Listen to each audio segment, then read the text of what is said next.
Hello and welcome. Continuing with your comments and questions today. The first comment, I have a question, or the first question, about right livelihood. I understand that selling weapons and poisons are discouraged. However, I can't help but feel that sometimes these occupations are needed for the benefit of society. For example, weapons, even if not used for offensive purposes, are still needed by the police or soldiers to protect innocents. Pesticides are needed to prevent the spread of disease and even prevent famine in the case of agriculture. And you think there may be a gap in your understanding. So, no, there's no gap in your understanding. It's commonly perceived idea that one needs weapons for defense. Firstly, just to the second part of this question with regards to pesticides that are needed to prevent the spread of disease and even prevent famine. Of course, there is a degree of that is necessary in a vastly increased population on this planet for us to keep it supplied in food. But that is again largely as a result of our own doing, our own greed, hatred and delusion, those three defilements, in that we don't make the very best of the resources there are to hand, and we don't share the results of what can be the fruit of those resources freely with all. We are a divided population. This in turn also leads to conflict. And in the earliest suttas, one of the original conflicts was over water. Water that flows freely from the upper heights of the mountains down through to the plains in northern India, going through two different, what were similar to countries then, are states now. By way of various damming procedures and irrigation, eventually one state or another could dry up of water, could have their resources, and it still goes on today and creates an ongoing conflict. Now what we're talking about here is samsara, is worldly life, is the difficulties that result from that, suffering, dukkha. There is violence, there are aggressors, yes. There are evil ones even without weapons who will want to cause harm through violence. But violence is never solved, is never eradicated through violence, with violence. You can see that, examples of that, not only throughout history, but going on today. And this is what we must understand. It's one of the former and most important teachings of the Buddha, that we cannot fight violence with violence, but must be fought with love, with metta, with loving kindness. And it seems at first that that's possible. But of course, when you understand fully that if everyone had that same view, then we would all be living harmoniously, in peace, together. But if only just a few of us have that view, those with that view can live harmoniously and at peace with one another. So, with regards to right livelihood, if you are working in a munitions factory that makes arms, sweeping the floors, cleaning the toilets, or even on the production line, and it is your only means of livelihood, then this to some extent is okay. You're not profiteering directly as a result of the manufacture of weapons. The people whom are instigators in their production, dealers of the end result, arms dealers, are profiting through supplying and enabling the tools and the ability for people to kill other people or other animals. Even people supplying hunting weapons are directly enabling people to go and kill deer, other beings, other creatures, other animals that we share the planet with. Even if it's for food, it is still not directly killing, but it is a part of that process and therefore affects your karma accordingly. Now, whilst all of these things may not be illegal and may be encouraged in society, our own karma is within this practice what we're concerned with. Because us being concerned with our own karma means we're benefiting many others through giving directly the gift of fearlessness.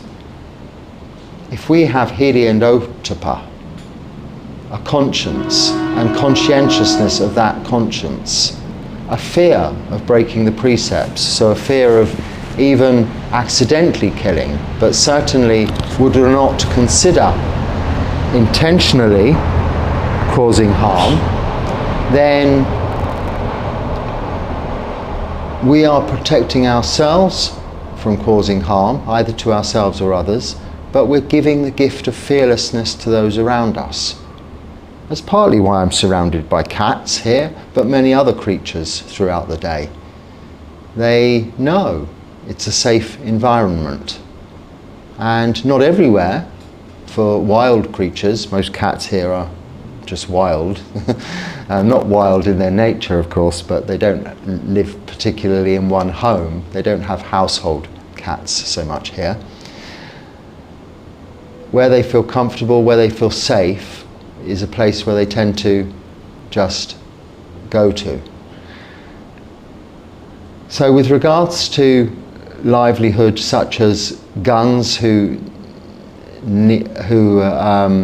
guns carried by police and by soldiers, now it may be their duty to do so, to be armed for their own defence and the defence of others, but it is their decision and their will as to whether or not they use that weapon for that purpose. Carrying a gun in itself, with no intention to ever kill with it, but as a deterrent, is not karmically bad. But of course you can see the fine line and the temptation that would be there if you're in fear of your own life to kill another. And as far as Buddhism is concerned, one should just accept that that is the situation and use whatever means there are available to avoid that situation, but not similar violence, not trying to counteract violence with violence. If you are living on this path, practicing, keeping the precepts, practicing meditation to develop equanimity, as well as loving kindness, compassion and joy, and wisdom, you'll be very less inclined to be even in these situations. If you're forced to out of necessity or need in order to feed your family, then you can make the most of that without actually doing any direct harm or having any negative karmic effect yourself. So it's a case of really looking at it logically, isn't it? You don't have a gap of understanding, but where you say selling weapons and poisons is discouraged, no, it's forbidden. That is against the precept, the principle of right livelihood. If you make money out of other people's misfortune, it is not good karma. You can understand that. Everyone can understand that. And it's going to come and get you. It's going to come and get you back. There's a song about that, isn't there? I can't remember what it is. It sounds like a familiar line. John Lennon, isn't it? Karma's going to get you. So remember this. You know, this is such an often used or a question you hear very often, but it doesn't often come from people whom are in that situation, who do have to carry a gun for their job. Those who do rely on pesticides to keep their land, their farming industries going. Those people, unless I'm mistaken and you are one of those, aren't the people asking the question, because they intuitively know that what they're doing isn't necessarily a good thing, but it's out of necessity, and they have hopefully only good intention to help. Their intention is not to be cruel. But as I say, those aren't the people who ask this question. It's more philosophers, theorists, and skeptics who want to delve deeply into Dharma, not for their own practice and benefit, but often to try and trick the Dharma. But the Dharma can't be tricked. There's no tricking the Dharma because it's nature. If you do bad things, if you carry a gun to shoot someone, well, bad things are likely to happen to you. They have this, it's not a theory, it's a fact, that once someone starts carrying a knife in sort of gangland or something like that, then others will carry a knife. And what will happen? There'll be a mess. The same with guns. When all of the police have guns, all of the criminals have guns.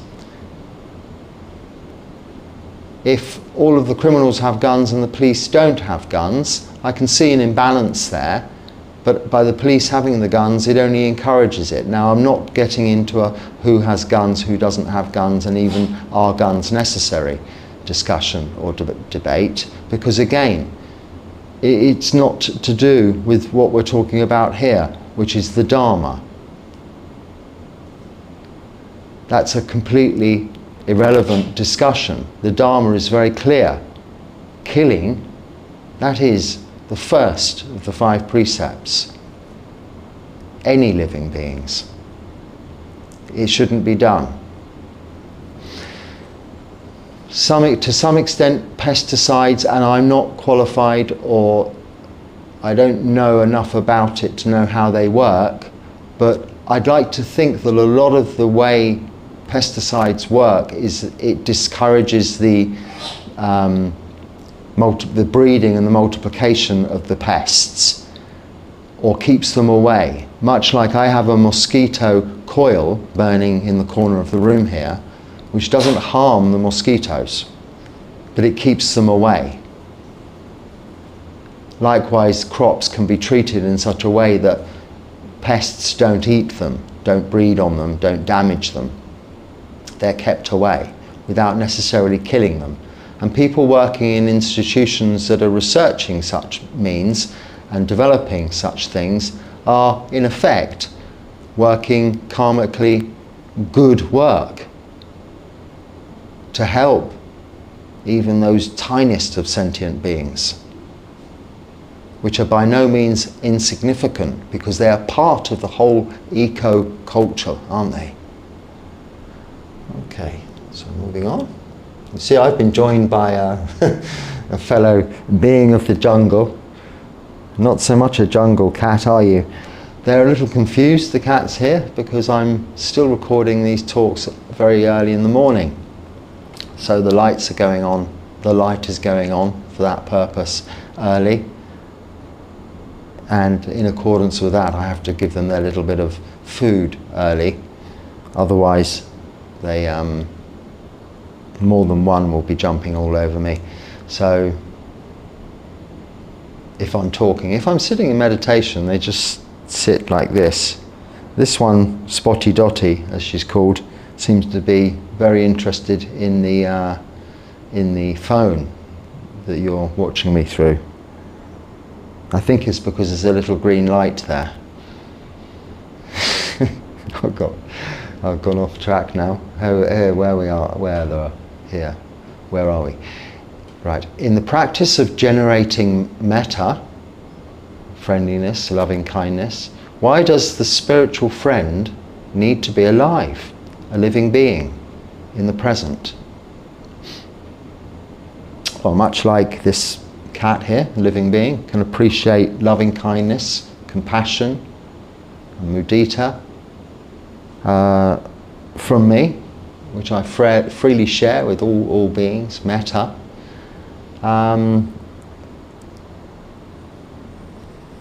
If it was a dead cat, it wouldn't. And similarly, the spiritual friend, or kalyanamitta, let's say, or friends on the path, needing to be alive is fairly relevant. Now, the practice of generating metta. Let's not say generating metta. That's okay if you can do that, but most people can't. It would be a rather false form of metta. We develop the quality of metta. We develop the quality of loving kindness. If you don't have it, it's a little bit difficult to generate it. Now, if you don't have it, the way you can generate it or develop it, as I very much have had to do in the past, is by your interactions with other living beings. I know some think just sitting in meditation and a form of recitation, I'm sending metta to this and that and the other, is generating metta. No one's hearing that. I'm sorry to burst your bubble. But it may help towards generating that quality, developing that quality within yourself. I'm not really of the opinion that you're sending out rays of it, exuding metta, albeit when you come across as a result of that practice, there's nothing wrong with that practice as long as you understand why you're doing it.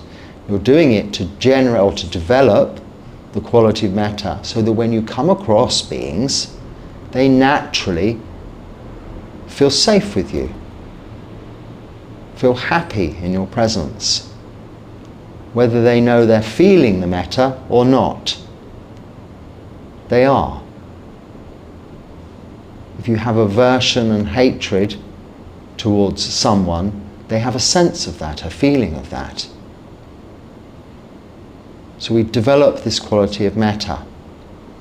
Now that's for those that have died and have been reborn into another realm, whether it's of the realms we know, so the animal realms or the human realms, or the realms we are not familiar with, cannot recall, the hell realms or the heavenly realms. They're not going to receive the metta directly by your presence. So in that case, by the process of developing the quality of metta through your practice, instead of trying to send metta to your dead kalyanamitta, your dead spiritual friend, you dedicate the merits of your practice of developing metta. So you dedicate your good karma, punya karma, to the memory of those that have departed, to your dead friends, your dead kalyanamitta relatives.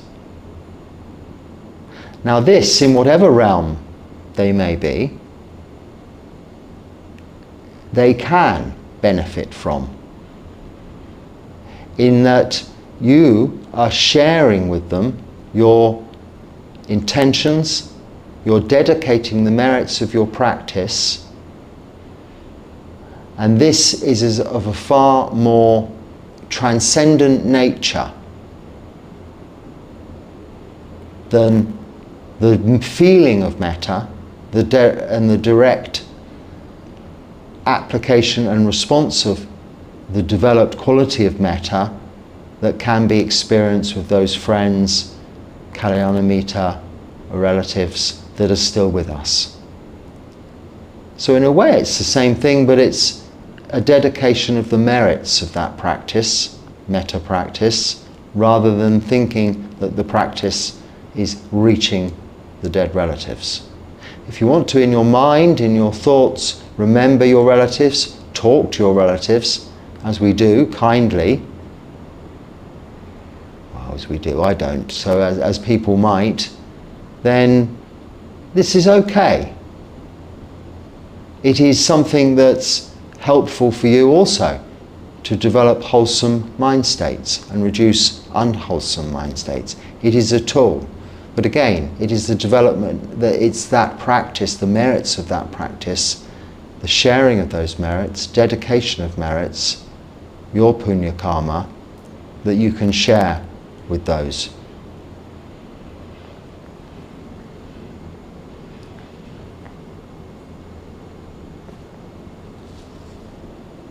Someone wants to know a bit more about the difference between the bardo concept in the Mahayana versus Theravada. And then it says, I believe the bardo is not a thing in Theravada, even if some suttas actually show there could be certain periods between rebirths. Is that correct?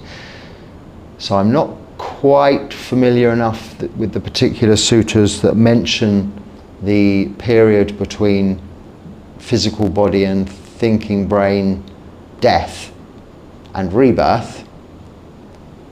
To expand upon that, it's my understanding it's a flow and it's instantaneous. There may be different realms that one's passing through before we are reborn into a recognizable form. So one might spend a very short time in the heavenly realms or a very short time in the hell realms, which is unlikely, but by the very nature of them. Or a very short time in an animal realm before being reborn into the human realm. So that could be considered similar. Bardo means like a purgatory, a gap, a place where a spirit hangs around. As we don't have a soul or a spirit, we have chitta, mind, that which knows, observes, then it is going to be in some form or another at any given moment. It is a flow. There are heavenly realms, so there are hell realms. There are many realms of existence in which the chitta can be reborn into. But there isn't specifically in Theravada Buddhism, or to my knowledge in the suttas, a gap between death of the physical body, thinking brain, and rebirth. So that's the difference. It's not a versus Theravada. We're just looking at what the Buddha's teaching us in the Pali Canon, and that is Theravada Buddhism. It means way of the elders, but it's kind of the early teachings of Buddhism, the word of the Buddha, and it's put into practice. Anything that's been added later, culturally influenced, is the formation and the basis of other traditions, really. So it's not a case of verses, it's just it's not a case of the difference either, because it doesn't, as you say, you already know it's not a part of Theravada Buddhism, so I can't speak more upon that. If you look at the Pacittiya Samuppada, the 12 links of dependent origination, they go around in a circle. So ignorance leads to birth, essentially. As a result of birth, we're still ignorant, and then the process of practice through that life, this existence, given this opportunity, with exposure to the Dharma, we're able to eradicate the defilements, which include delusion, greed, hatred, and delusion. And delusion is eroded gradually, but eventually eradicated through pure wisdom, knowledge, seeing clearly the characteristics of existence. But establishing right view and understanding the nature of karma and rebirth. And that is as explained, is straight into another form.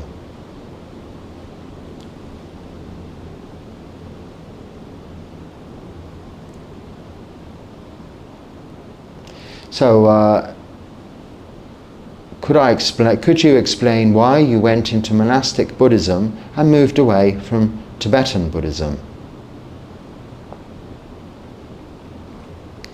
And then you say you're studying different branches of Tibetan Buddhism, and Vajrayana seems like there's a lot of worshipping to other gods that represent you, and you feel it's just adding a lot more to the story. You're overwhelmed by the chants and the rituals, and you feel a pull to more simplistic rituals. Does this limit me from reaching enlightenment during this lifetime? So, well, I didn't really move away from Tibetan Buddhism. I was never involved or a Tibetan Buddhist, let's say.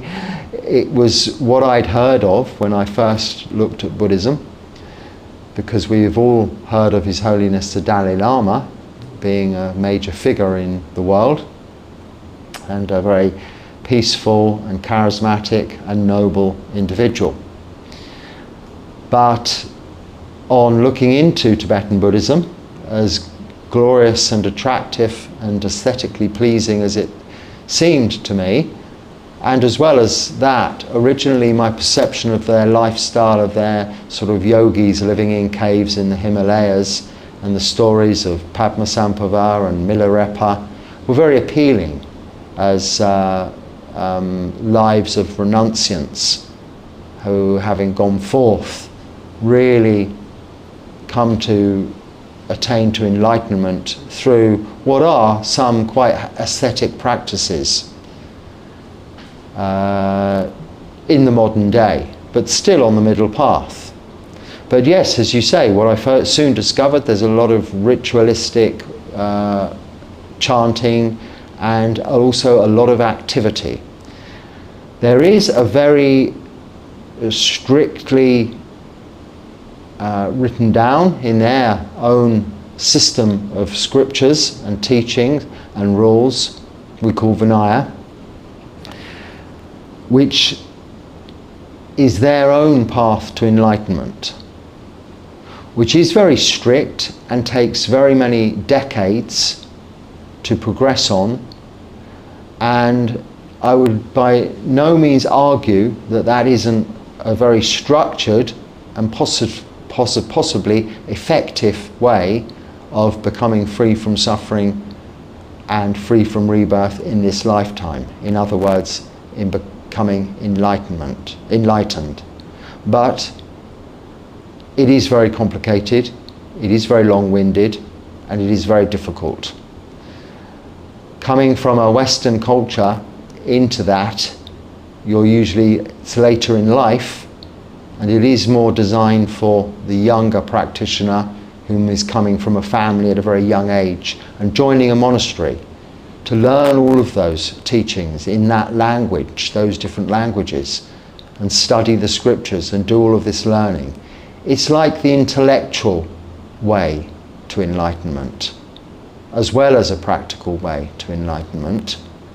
And it's also the hardest, I should think, and most complicated to understand.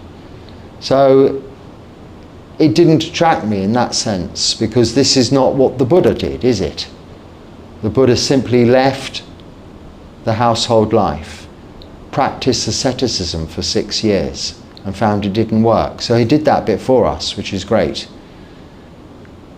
But also, having lived a luxurious life previous to that, had proven that that was not successful either.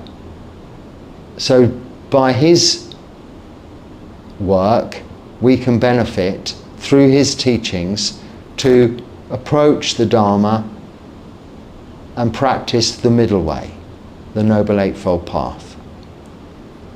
And this in itself is, when understood, relatively simple and straightforward. there are very few rituals, or there's nothing to really learn necessarily. There are no practices we have to specifically do other than keeping precepts, practicing meditation, and by that way developing wisdom. So this is what attracted me about Theravada Buddhism, and why, and I had access to Theravada Buddhism as well as the other forms of Buddhism in my country, but I chose to go with something that was manageable for me to practice at my age and within this lifetime.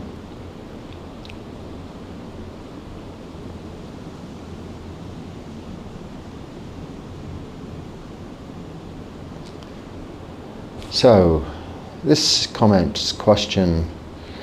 Sir, you often speak of absorption. Is this sama samadhi? This seems to be a very advanced state. How is absorption obtained, or does it just happen by causes and conditions? Well, yes, it would happen by causes and conditions, as does everything happen by causes and conditions. Pachaya, the causes and conditions put in place. Individual actions of body, speech and mind, karma, are what create causes and conditions, pachaya, the results of which are vipaka, results of karma, which is actions. Now, absorption is another word for, well, absorption is that, deeply absorbed states of mind, secluded from, eventually, in the jhanas, secluded from physical feelings, sense contact, seeing, hearing, smelling, tasting, touching, and even thought, thinking. That's deeply absorbed states of mind. But leading to that is samadhi, which is absorbed but still focused. Your mind focused, concentrated on one thing. This is your meditation object. And how we practice this, how we attain to absorbed states, the former, the jhanas, is through a gentle progression through sama samadhi. Right samadhi is part of the Noble Eightfold Path. It's the last point of the Noble Eightfold Path. After samasati, right mindfulness, sama samadhi, right concentration or right meditation, is what leads to absorption.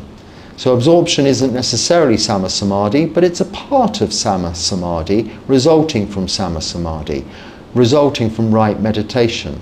So the causes and conditions are to sit comfortably and quietly, without moving, focusing your attention, your concentration, focusing your awareness on just one thing, a meditation object.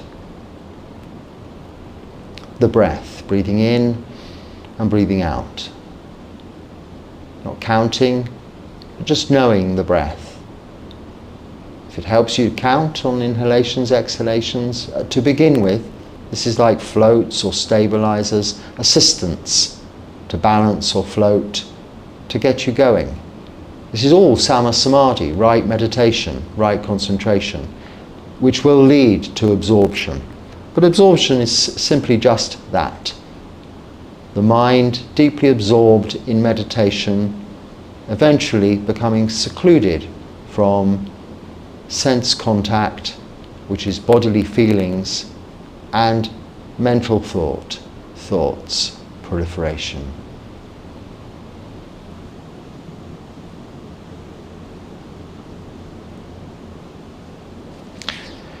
I have an important question. Okay, here we go. In the future, should I marry and raise children like everyone else? In the long gap. Or should I live in solitude? I'm only 19 years old. I don't know what to do. Honestly, the thought of marrying sounds boring, but maybe I'm wrong.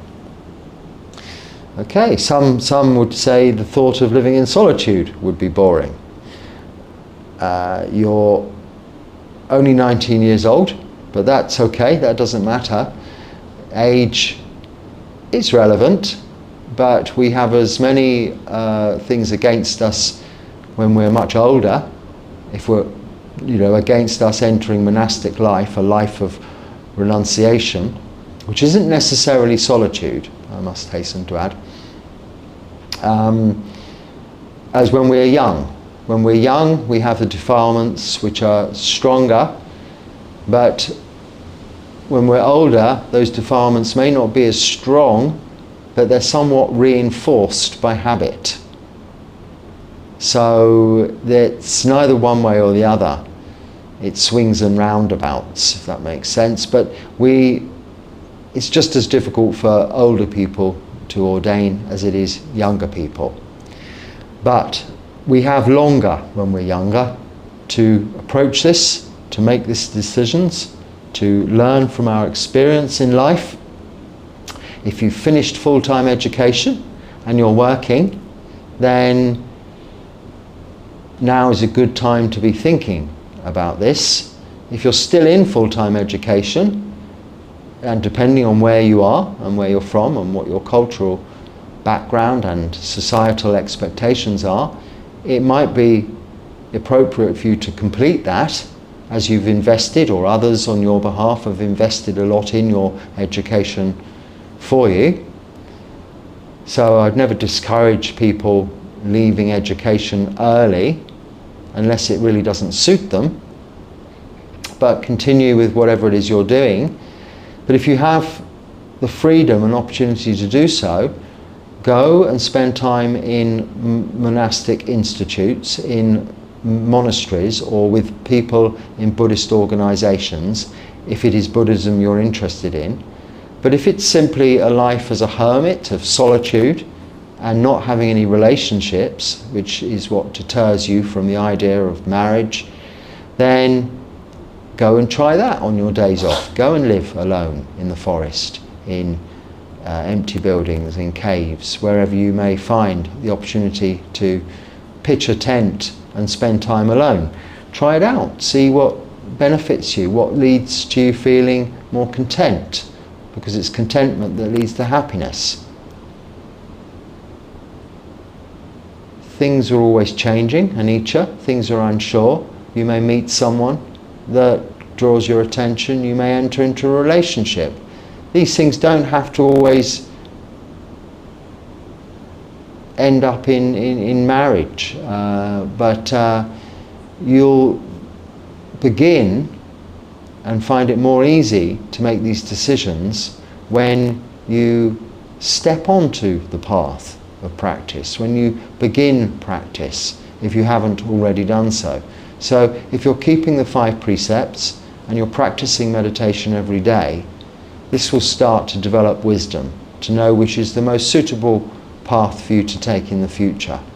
If you're not doing that yet, then you're only looking at these questions you have speculatively, without any firm basis or seeing clearly the true nature of existence, which will only come as a result of, it's not a religious practice necessarily, you don't even need to call it Buddhism, but you do need to keep all 5 precepts, no killing, stealing, sexual misconduct, lying, or taking of intoxicants.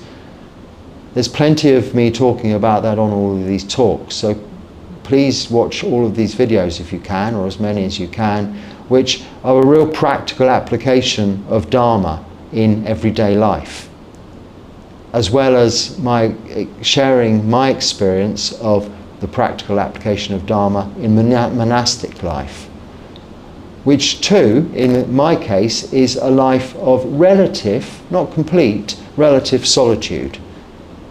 We're not, as Buddhist monks, allowed to live in complete solitude entirely with a vow of silence. That is prohibited through our code of conduct. We have contact with lay practitioners, lay Buddhists, men and women, in the appropriate situations regularly. Each and every morning I have to walk through the village and into the town, which can be very busy and somewhat disturbing on occasions, to get food, to be fed. That's my supply, my food supply. I'm reliant on that for support, as they are reliant on my support by doing that, by giving them the opportunity to support me to practice generosity by giving me food. And this is the interdependence of the fourfold assembly: lay men, lay women, monks and nuns, upasakas,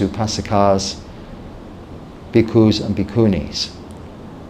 And that's what keeps the Buddhasasana, the Buddhist religion, firm and stable. Its four legs, the four legs of the table. So solitude in that sense is a life of a hermit is not really within the realms of either Buddhist life or monastic life. But many people living in society, living the household life, not a life of a renunciant, do consider my own existence as very much a solitary one. And it is. I live alone, apart from the company here, present company accepted, and these come and go, though. They're not permanent. There's very many different cats in this area, and you'll see different coloured ones on my lap often. Try it out, see what you find that benefits you most. And by all means email me if you need any more personal and relevant questions answered. My email address is on the channel description page along with other information.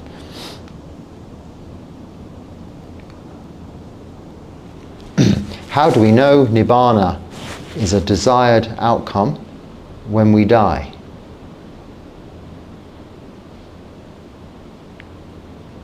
I understand that we are free from the suffering of a physical body, but why not favour a heavenly realm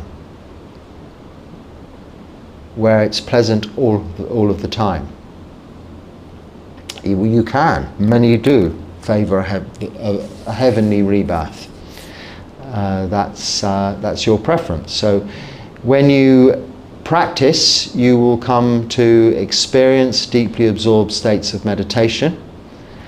You will experience meditation that might be akin, similar to blissful, joyful experiences, and therefore comparable to what you might consider the heavenly realm to be. But you will, with further development of Sama Samadhi, right meditation, also develop the deeply absorbed states of meditation and in the Pali word, feeling of sunyata, which normally is described, translated as emptiness, but really, whereas emptiness implies a container, which is empty, so therefore it still has walls containing the emptiness. Sunyata is that emptiness without the walls. So an infinite spaciousness. So, secluded from bodily feelings and thought, yes, but time, space, and all conditioned things that we know, all we have ever experienced in this lifetime through seeing, hearing, smelling, tasting, touching, and thinking is of this conditioned world. That is samsara, of which the heavenly realms are too. They may have different perceptions and time scales. They may have different perceptions of space. They may not have the physical elements as we're used to, but they are still experienced within samsara. With sunyata, you'll get a glimpse and appreciation of nibbana. It is only really not through hearing about nibbana. You certainly cannot hear about it, read about it, understand it, because it is not of this conditioned world. Time, space, elements. But through practice, you may experience a glimpse of such states through sunyata. With that,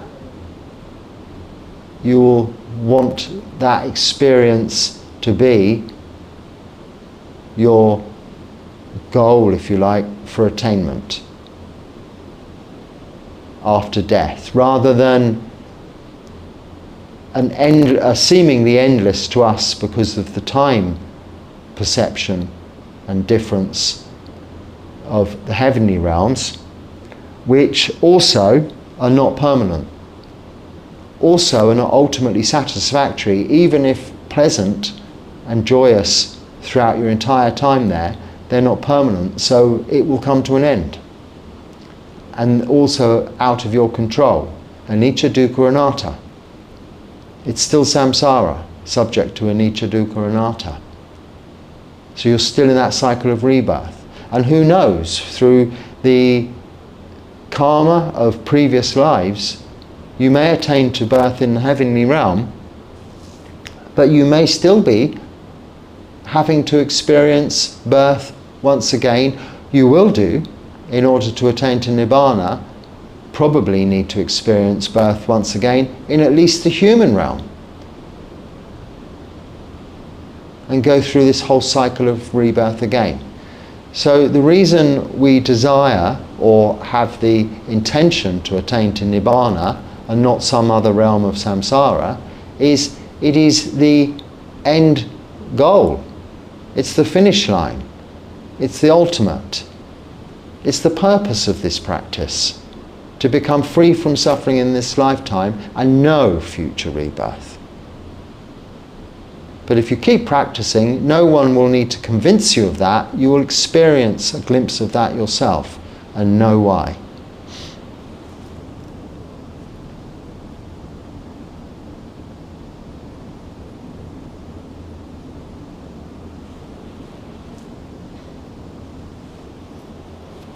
Someone's asked me, if I haven't already, please consider adding chapters to your videos. Chapters would suit the style of questions and answers videos. Yes, I do understand, and it can be done manually, but I don't do anything with these videos manually. There's no pre-planning of these talks other than you're sending the comments and questions, which is what I'm reading now. And sometimes I just give a Dharma talk, but it's off the cuff. I don't plan that or think about it. I just sit down and start talking. And I don't do any editing of these videos. Once I've finished, I just press upload, it goes to YouTube. And I don't want to get involved in all of that stuff. I'm a monk, and this is as much as I can do. But saying that, nonetheless, YouTube do all of that for us. But it does take time.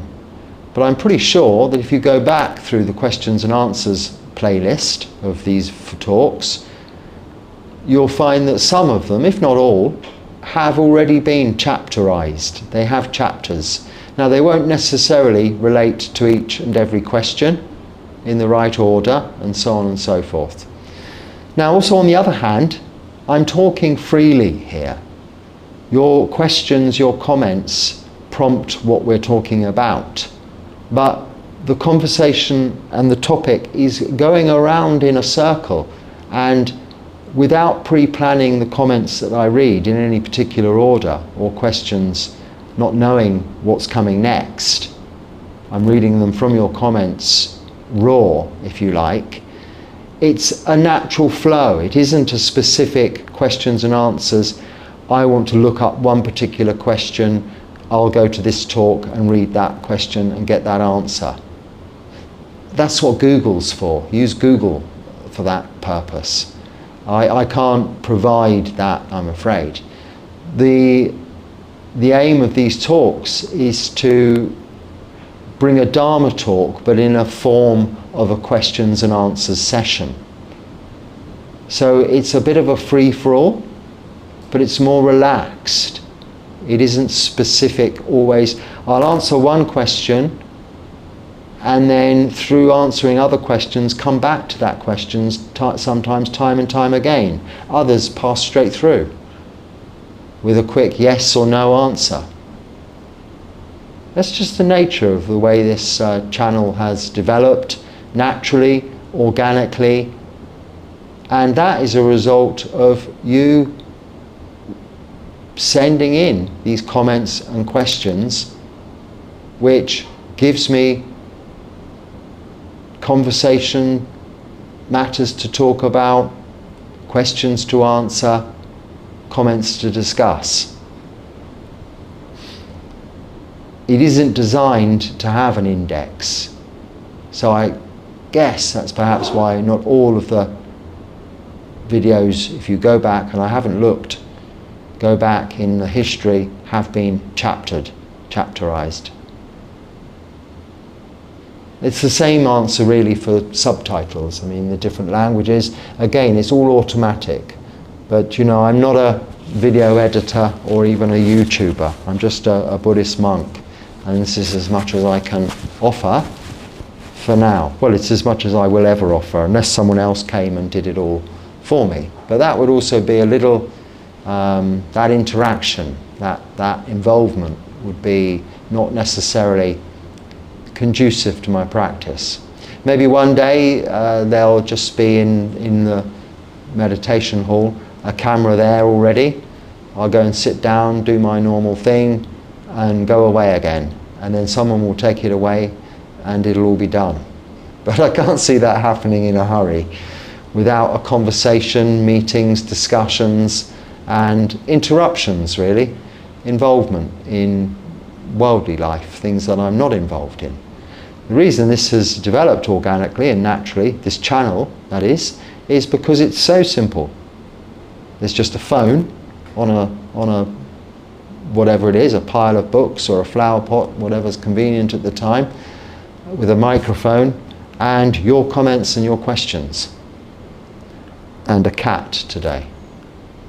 That's all I need to sit and talk.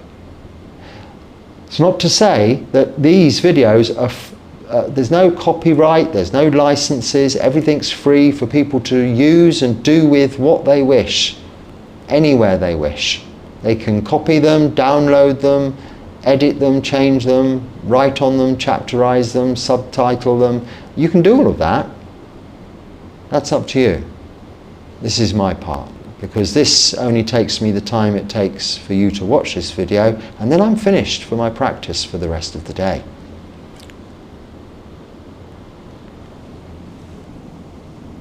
Oh, I've already moved on here. The next question. Sir, have you met an arahant? So, probably. I've lived in quite a few different monasteries and lived with many very highly attained monks of very many vasas, that is years in the robes. Not that that's necessarily the prerequisite for full enlightenment, arahantship. One can become an arahant in lay life or within just a very short time in the robes. As to whether I have met any arahants or not, it's not a question you really concern yourself with. You know, living in the presence of highly attained individuals, they have sneezes, these cats. All the cats have a cold. I didn't know cats could get colds until recently, which is hence they sneeze like this. You hear this weird sound in the background occasionally, that's what it is. Poor little things, got very squeaky, sneezy noses at the moment, haven't you? But living in the presence of arahants, you certainly know you're living in the presence of highly attained beings. You don't really get to know that within a short time, but just knowing that, getting to, not even necessarily getting to know them, but being around them, with them, in their presence over time, you get a feel for how they react to things, how they live with life, live with others. And in that, so yes, I'm pretty sure I have, but I don't list them or give you names or say this person and that person, because we are more interested in our own development, our own practice, not watching the practice of others and then kind of trying to ride off the back of that. Many, I think, oh, well, my teacher's an arahant, that's it, that's enough. And they a forever, this teacher said this teacher said that, which is what we do with regards to the Buddha and his noble disciples and our teachers. Yes, but it isn't that alone. It is, we will want to become or open up the Buddha within us, to understand the nature of the Buddha, which we can from the suttas, and his noble disciples, and the lineage of disciples that came thereafter, and find teachers whom we can respect, we do respect, whom we can live with, we do live with, and we wish to live up to emulate, to be like the Buddha, to be like them. But the nature of this is to practice as they do, in order to attain to arahantship or enlightenment, freedom from suffering and freedom from rebirth in this lifetime ourselves, rather than being concerned about this person and that person's attainments. We should always try and steer away from that kind of idea. We're not collecting trump cards or football cards of arahants we've met. If we're fortunate enough, have benefited from being around those, in the presence of those, for long enough to see that's how I want to be. And then try our hardest, diligently, in the practice, to attain to those levels of practice and attainment ourselves.